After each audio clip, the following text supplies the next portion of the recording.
And a good morning to you. Welcome inside the Bottom Line Wednesday edition, November the 1st, and we got November weather out there. As I've seen as low as 38 this morning, and we'll take it. I'm loving me some wintertime weather. Cool, crisp, and clear.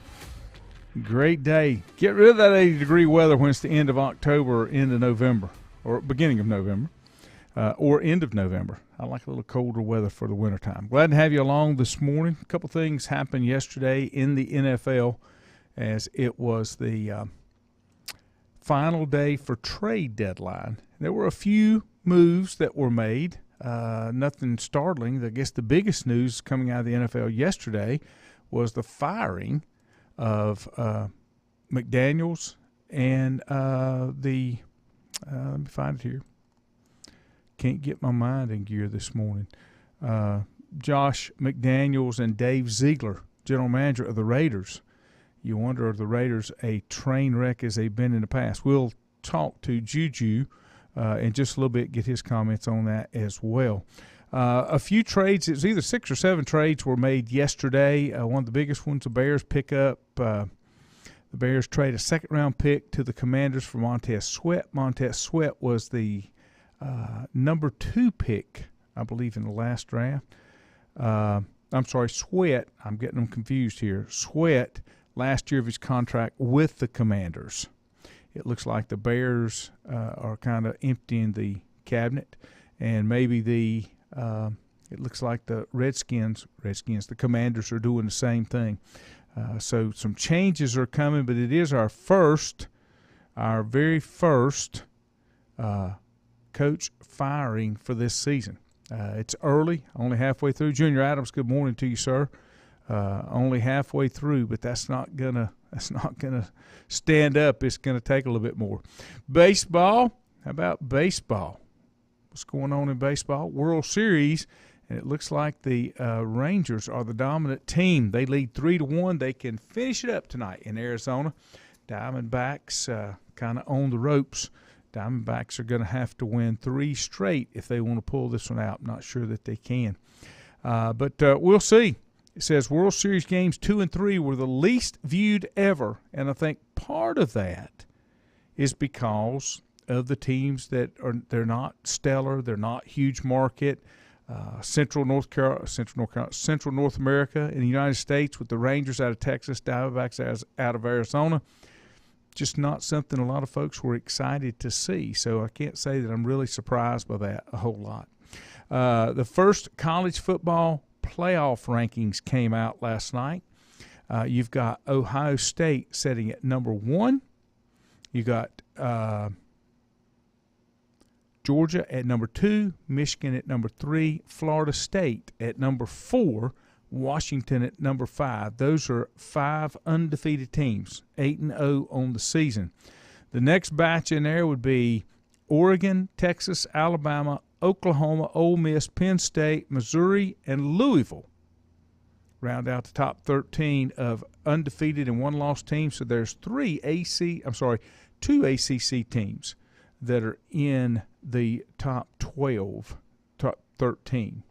Then you got LSU, Notre Dame, Oregon State, Tennessee, Utah, UCLA, Southern Cal, Kansas, Oklahoma State, Kansas State, Tulane, and Air Force. Now, who's missing? My Tigers are. I think it's going to take them a long time to get back to any kind of prominence. I think some damage have been done, and I don't know how it changes. Commander sent Chase Young to San Francisco and picked up Montez Sweat. Richie said the Rangers have yet to lose on the road in the playoffs. Chase said Commies traded away their pass rush, but they brought in one. Stacy says, I think Washington's better than FSU in the Florida. In the playoff, better than Florida State. Washington better than Florida State in the college playoff rankings. We'll have to wait and see where that goes. A lot of talk about my man Dabo down in Clemson. Clemson's not the team that they have been in the past, and things can take them a while to get back. And I think there's some damage done, that will be tough to get back on. Clemson may have trouble just making the playoffs this year. That's what it looks like. Yesterday, the ACC revealed its 7-year football scheduling model as a 17-team league with new members Cal, Stanford, and SMU, featuring 16 protected matchups that will go into effect starting with the 2024. They'll continue to play 8 conference games without divisions. All 17 teams will play each other at least twice over the next 7 seasons. Hate it. Hate it. Once at home, once away. Current 14 ACC teams will play a total of 3 times each in California through 2030, and none will travel to California in back-to-back seasons. Just got to tell you that I hate it. I don't like the way that it works. Never have. Don't like the big conferences. Some of the protected games, Miami, Virginia Tech, State, Wake Forest, Boston College, Syracuse, Boston College, Pitt, Syracuse, Pitt, Carolina, Virginia, Carolina, Duke, Carolina State, State, Wake, State, Duke, Duke, Wake, Virginia Tech, Virginia, Florida State, Clemson, Miami, Florida State, Miami, Virginia Tech, Stanford, Cal, Stanford, SMU, and Stanford, Cal, SMU. I just don't think I struggle to get interested because of the way everything's kind of played out. I still love my football. Richie wants to know if we can get a cage match between Tyler and Dabo. I doubt you can do that. I don't think that's going to happen. One of the articles that I read that I thought was quite interesting, and now it's making me think my position. Look how good DJ's doing at Oregon State. They're ranked 12th in the nation. 12th in the nation. Couldn't get it to work at Clemson. So was it DJ or was it coaching and coordinators not coming up with the right schemes to spotlight his skills? I also go back. I know Andrew tells me he keeps reminding me on a regular basis that he doesn't have the weapons, doesn't have the receivers. Well, that goes back to the guy in charge. If he can't recruit him, he needs to be pulling them out of the portal. That's what everybody else is doing. Dabo has refused to make the portal a contributing factor to the team.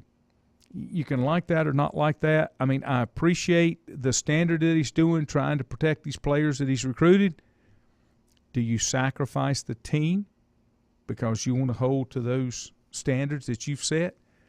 I think you better change to the standards that are legal and the standards that make you competitive. Right now, they're not even competitive. Not at all. Even heard a few little rumblings that Klubnik may enter the portal next year. So I don't know. We'll just have to see how that goes. Richie said, I'm almost willing to bet money that by second round of that scheduling model, the ACC will be missing some schools from that schedule. You're probably right, Richie, but one of those, Clemson don't want any part of the SEC like they're built now. Clemson don't want any part of the Big Ten like they're built now. Because right now they don't even want any part of the ACC. They can't win. And I've said it before, when you look at the rest of the schedule for Clemson, it's bad, guys. It's bad. I mean, I think they take another loss this weekend. They've got Notre Dame, and I don't think that turns out well. The other thing that happens, and North Carolina is doing the same, and this one's at home. This is Clemson at home. And, you know, they lost on the road at Miami. They lost on the road at State. They lost at home to Florida State back in week 4. And I think they take another loss against Notre Dame this week. It's a noon start. They're 2-4 in the conference, 4-4 overall. And I think the best they can do is go 2-2 on this last half of the season and finish up the season 6-6. You know, Dabo got after a caller. Dabo is not happy with the way things are going.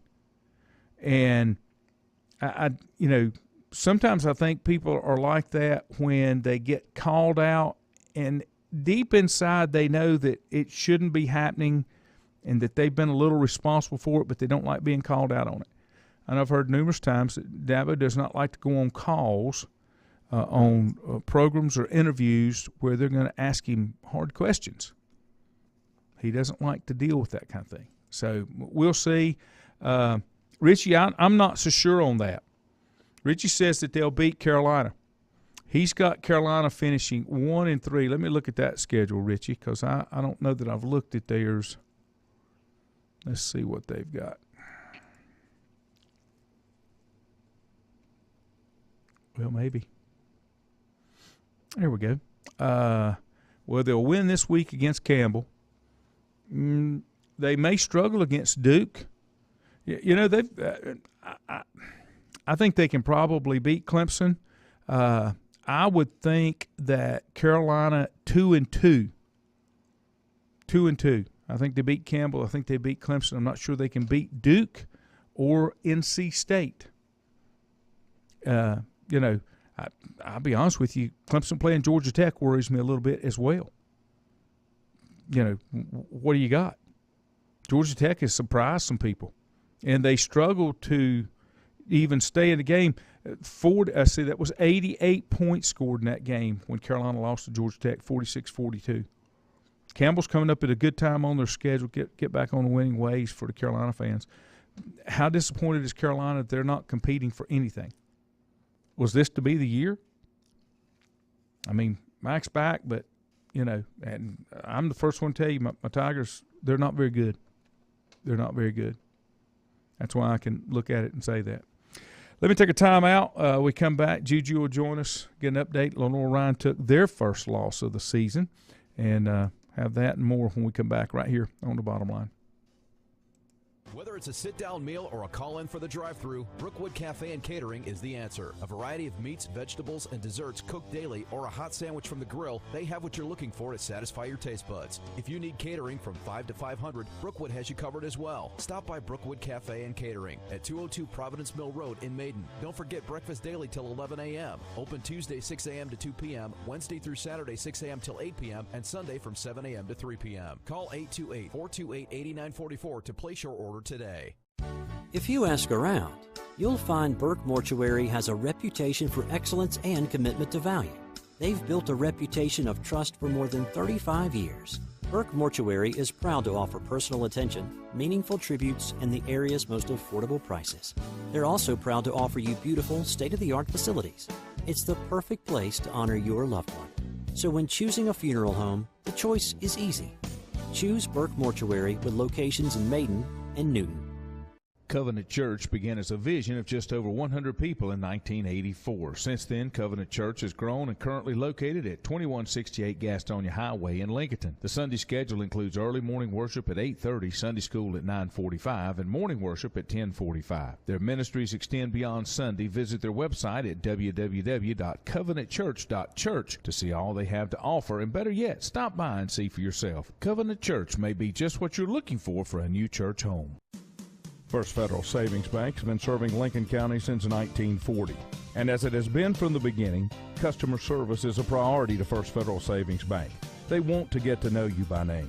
First Federal Savings Bank has the convenience, the products, and the services that the larger banks have, but with hometown people that you see throughout your community. Stop in and visit one of their 4 convenient locations and see what First Federal Savings Bank has to offer you. Member FDIC, an equal housing lender. Untangling your headphones, finding the right remote, saying goodbye to your favorite shirt that hasn't fit in 10 years. Why are simple things sometimes so complicated? Thankfully, with Auto Owners, insurance doesn't have to be one of them. Auto Owners works with independent agents who live in your community and answer when you call, so you can worry about more important things, like finding a new favorite shirt. That's simple human sense. Call Mooney Insurance in Maiden or East Lincoln Insurance in Denver, or visit mooneyinsurance.com. Stifel Nicholas now has an office in your community. Stifel Nicholas is a full-service organization offering a wide range of investment vehicles and services. These include money market funds, CDs, stocks, bonds, mutual funds, annuities, retirement plans, and managed accounts, to name a few. Our financial advisors will sit down with you and help you tailor an investment plan, explaining strategies and investments which may help you achieve your personal goals. Call 4Rembert today at 828-624-7300. Stifel Nicholas, member SIPC and the New York Stock Exchange. Stifel Nicholas, member SIPC and the New York Stock Exchange.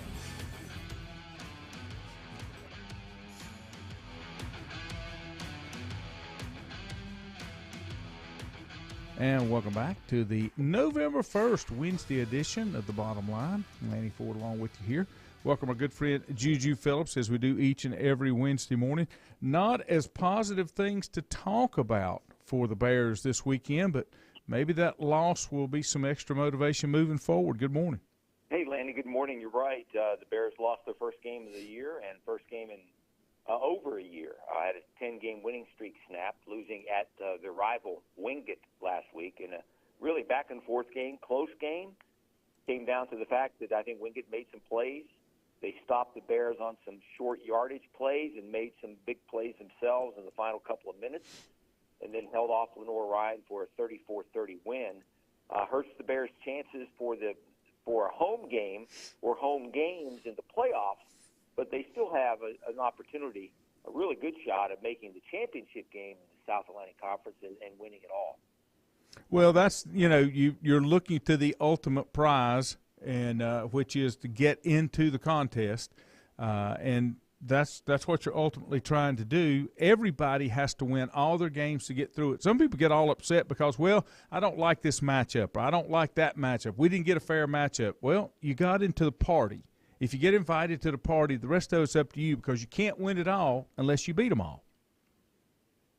No, I mean, you're absolutely right. And if you look in and around Division II football in this region, in the southern region, there's some teams in Georgia and in Florida that have been perennial, championship caliber teams, big state schools.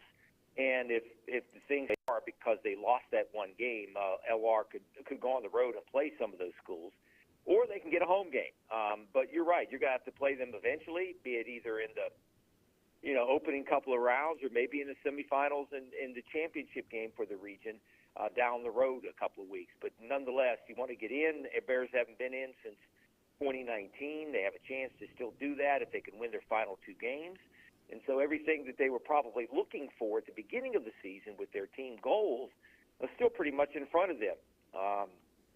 You lose an undefeated season, it's tough to win all your in college football. Every single one, the only team that does that is one time. If you go all the way through undefeated and then win the championship national title, then you can be undefeated. But it's tough to do that week in and week out for college football. At any level. It doesn't matter. Oh, yeah, absolutely. At any level, high school football all the way down to the kids that you coached as well. Yep. Middle school and whatnot. It's difficult to win each and every game, even in the NFL. Obviously, only one team has ever done it in, 60, 70, 80 years? So, yeah, it is very difficult to win all your games. And maybe from LR standpoint, they've won these games, and maybe it will be serve as a wake-up call for them. I know a lot of fans. I've heard from some fans that they're upset about the play calling and that Wingate was able to, push the Bears around a little bit. I'm not so sure about that. I think just that Wingate made a couple of more plays, bigger plays than the Bears did.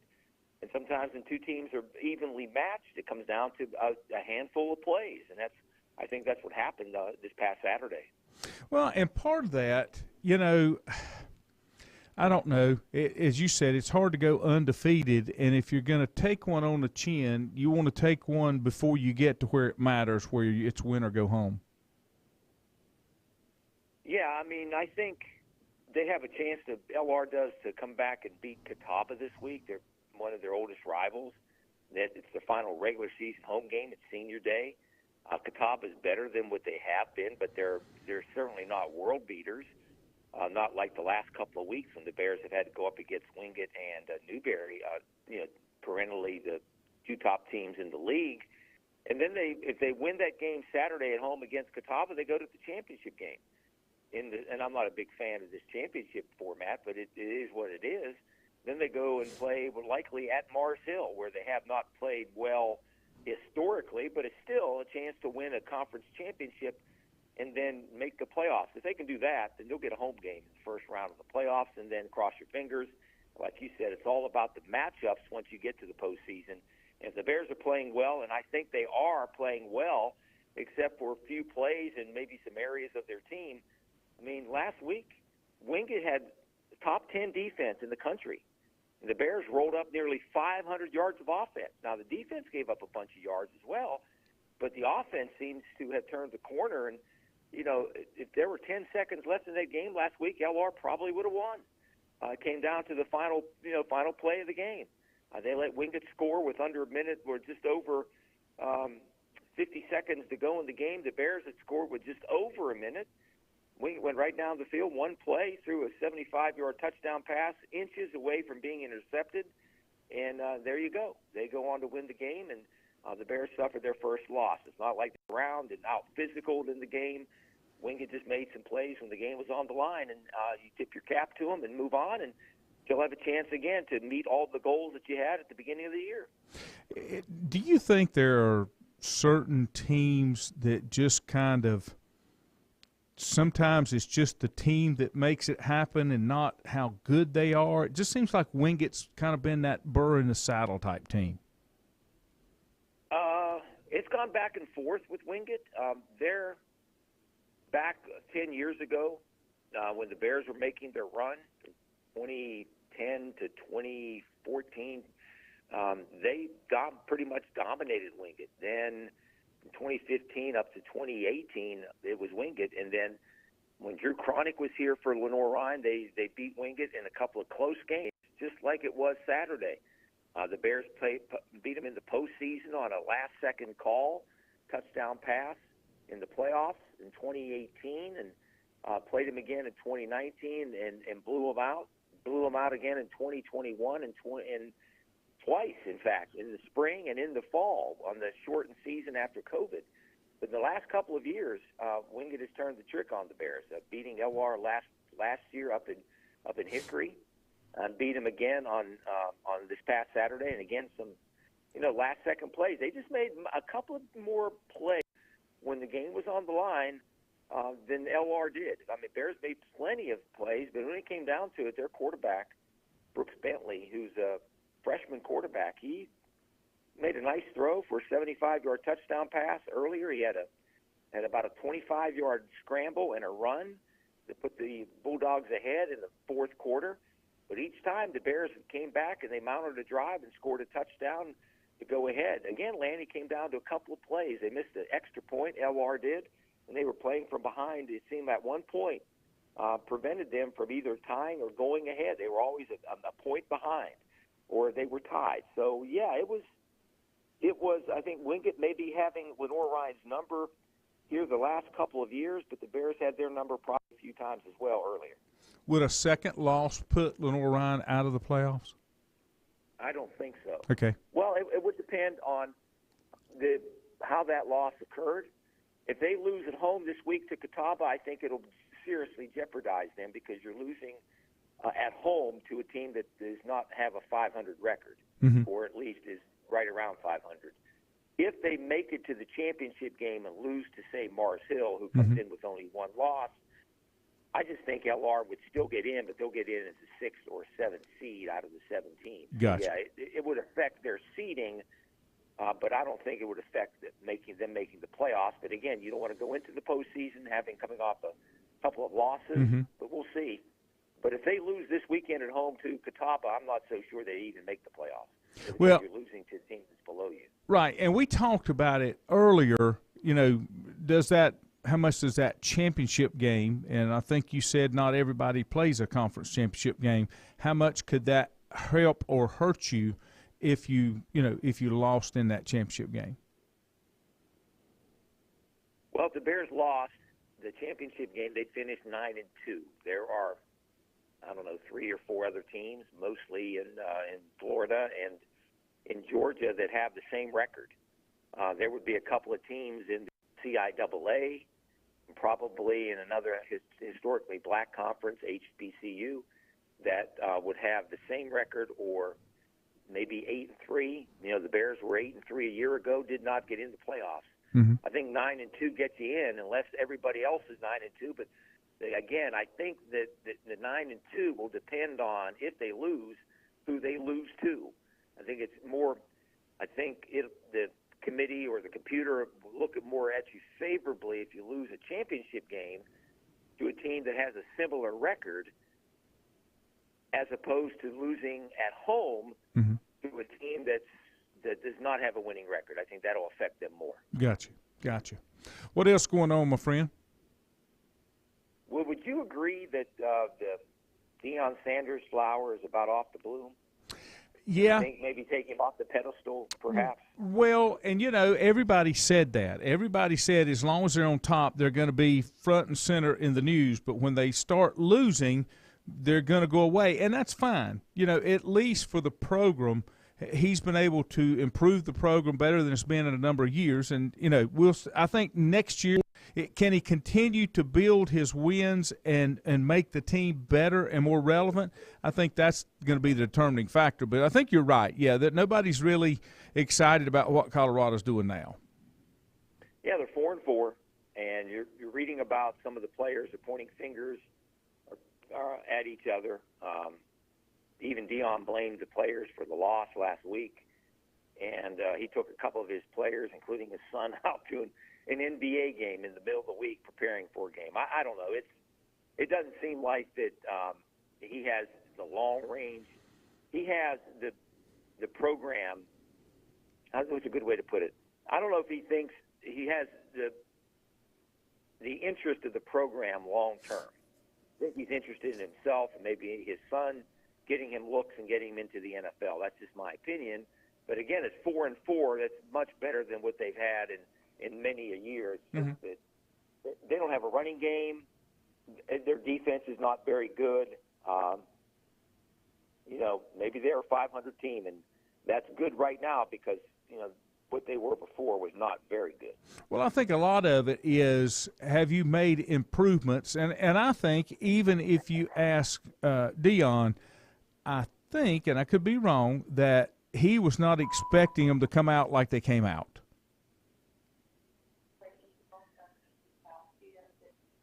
Yeah, I think you're right, Lanny. When you think about it, too, that, is Deion looking to put his program back together, or is he looking at in the portal already to get rid of some of the players who are now 4-4, their mediocre team?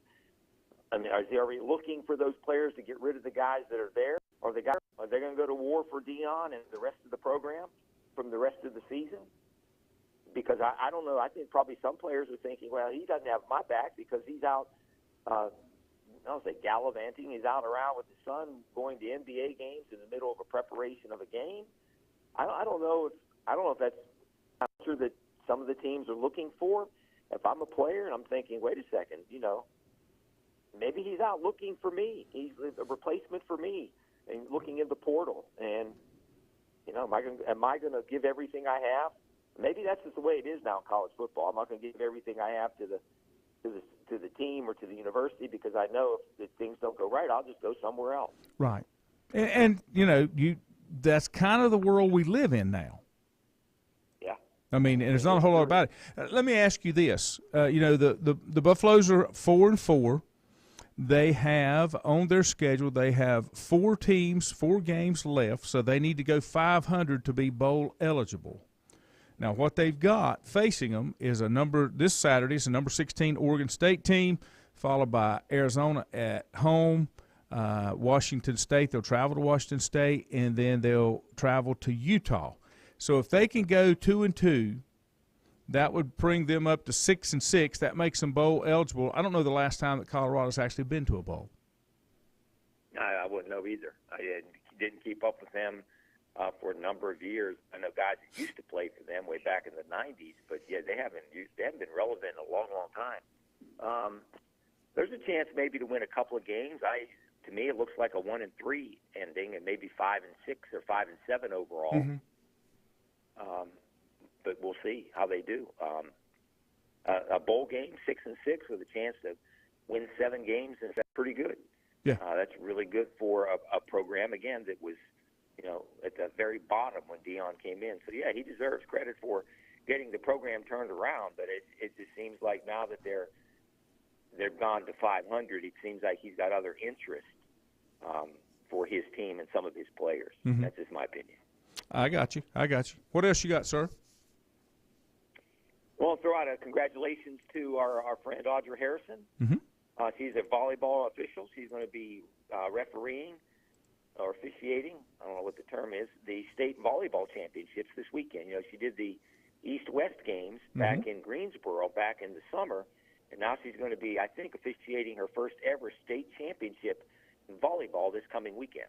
So congratulations to her. Yeah, absolutely, and well deserved. I mean, if there's anybody absolutely, that puts everything she's got into everything that she attempts, I think that would be Audra.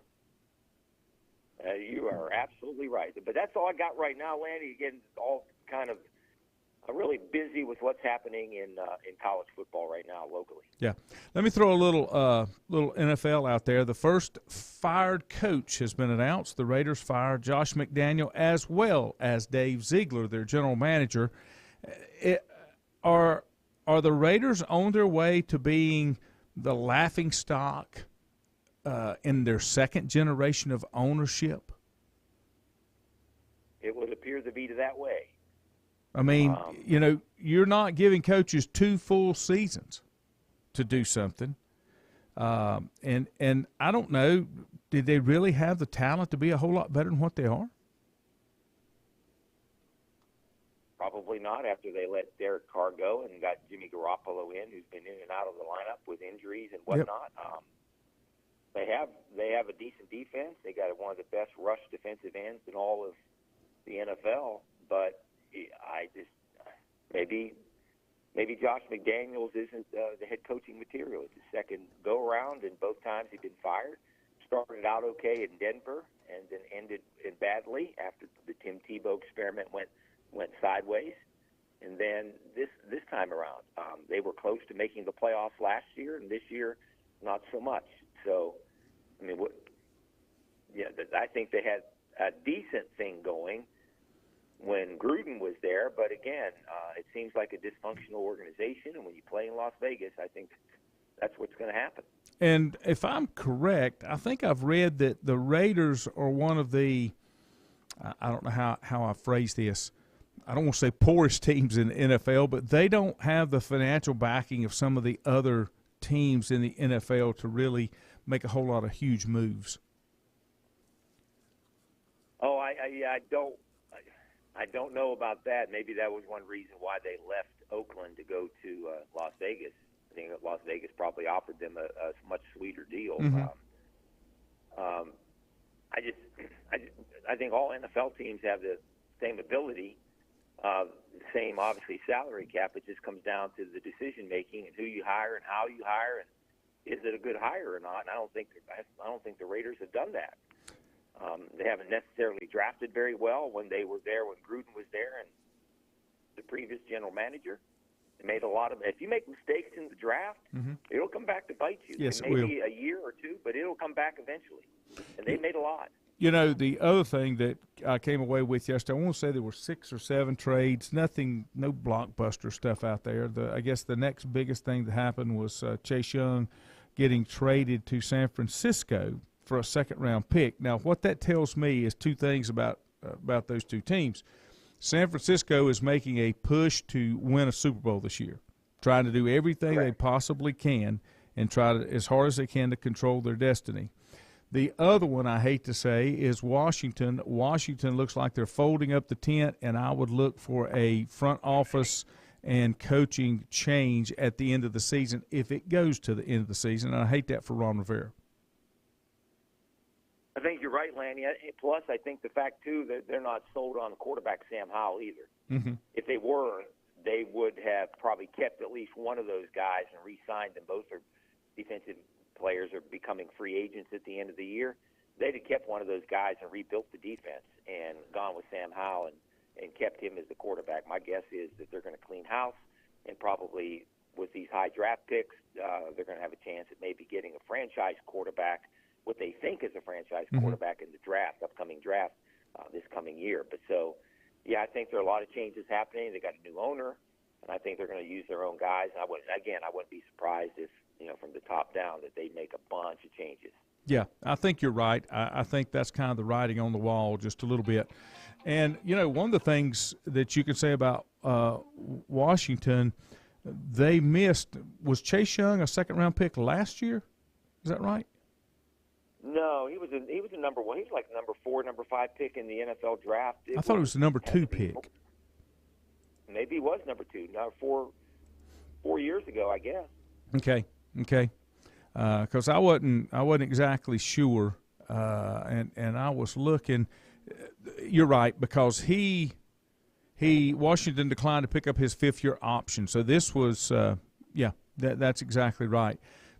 You know, I don't think he's panned out the way Washington thought he would either. No, he's had some injuries, and he's coming back from injury, and maybe he's starting to gain his legs, so to speak. The other trade they made yesterday, the other defensive end, Montel Sweat, I think was a second-round draft pick. Okay, maybe that's the one I'm thinking about. They got a higher return for him than they did for Chase Young. And so it makes you wonder. And again, I'm sure they called everybody around the NFL and tried to come up with what would be a good package, and they got a draft pick, and that is it.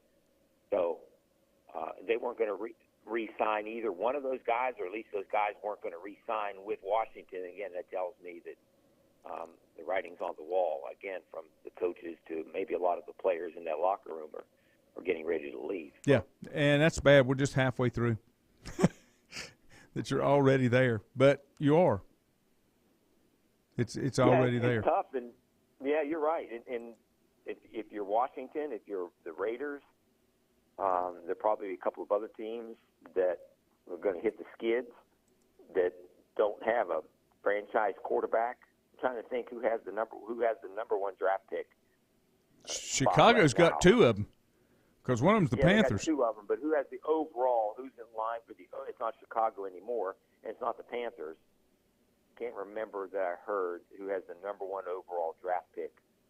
They won 1 game, but that is the Panthers, but the Panthers just aren't able to utilize their number 1 pick. But the Panthers, the Panthers and the Cardinals are the 2 teams with just 1 win. I guess it's the Cardinals would have the number one draft pick now. Yeah. I think that's the way it was working. Yeah, but there's still a lot of football left. That's the other side. Oh yeah, there is, but we're already talking about the end of the season, and we're not even halfway to the NFL season. Oh, I know. So, yeah, there's plenty of football to play, and maybe there are some signs, at least for the Panthers, that they can improve. They got 3/4 of the season to go, or at least 2/3 of the season to go yet. All I can tell you is that was an ugly football game on Sunday. The Panthers. Yeah. It was 2 mules fighting over a turnip, the way I looked at it. I heard you say that yesterday, and I watched the Jacksonville game with Trevor Lawrence beat the Steelers. Mm-hmm. He seems to be coming on to be top 5 quarterback in all the NFL. He's looking really good, and I think Jacksonville looks pretty good too. They're a young team, up and coming team that probably going to win their division. Mm-hmm. And who knows once you get in the playoffs? But they are definitely a team on the rise, as opposed to say the Panthers, I think, are still struggling. They just still don't have the talent, Lanny, that you need to have, especially some of the skill positions. Right. All right, sir. I guess that'll wrap it up for us. Have a great week, and appreciate your time as always. You betcha, man. Thank you as always, and you have a good rest of the week. And hopefully we'll see you face-to-face sometime very soon. That should occur. Let me think about this a minute. That may occur next week. I may be off starting next week on Mondays. I'll let you know. Okay. Sounds good. For me. All right, my friend. Have a great day. To wrap it up for us here on the Bottom Line, we'll see you tomorrow as we're working our way into November. Have a great one, folks.